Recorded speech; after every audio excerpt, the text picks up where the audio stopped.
Well, the ongoing war between Israel and Hamas has incited growing anti-Semitism around the U.S. and around the world. Families with relatives held hostage by Hamas are sounding the alarm on Capitol Hill. They are warning lawmakers that similar attacks could happen right here on U.S. soil. Capitol Hill correspondent Erik Rosales joins us now with more. Erik? Well, Tracy, these stories from these families, they're truly heart-wrenching, recalling how that they were attacked and their family members either killed or taken hostage by Hamas. Others tell me that all Americans should be on notice that terrorism is growing and needs to be stopped. The terrorist organization is not just in Israel. It's all over, and it's just getting bigger and bigger, and we wasn't enough wake up. Hamas made a great job.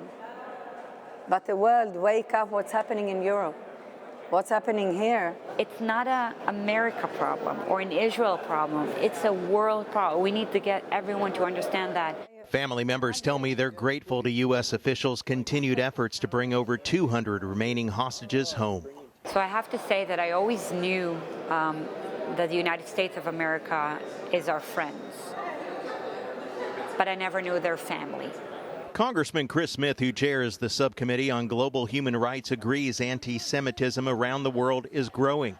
He held a hearing on anti-Israel bigotry by the United Nations. Even the special rapporteur at the UN Human Rights for Palestinian territories, as it's called, she says Israel has no right to defend itself. Are you kidding me? Just sit there and allow people to be raped, killed?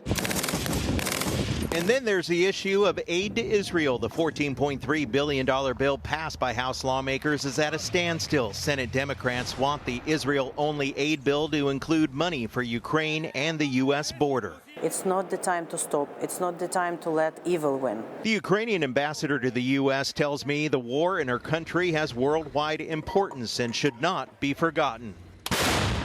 It's in both of our countries' national interests to provide the support and to stop Putin and stop Russian Federation while it's still in Ukraine, not to allow it to go to the NATO countries, not to allow the ruined, actually, world order. And let's not forget about funding the government. A shutdown is only 9 days away. Both the House and the Senate remain far apart on resolving the impasse, not to mention aid to Israel and Ukraine. House Speaker Mike Johnson says that he hopes to have a vote on another continuing resolution by early next week. Tracy? Erik, I understand there are some new developments in the House Oversight Committee's investigation into the Biden family's business dealings. What's the latest there? Well, Congressman James Comer of Kentucky has issued subpoenas to the president's son Hunter, along with his brother James and business associate Rob Walker. The action comes as Republicans continue their year-long investigation into Biden's family business dealings and accusations of influence peddling. The White House and the Biden family's personal lawyer have dismissed the investigation as a political ploy aimed at hurting the president.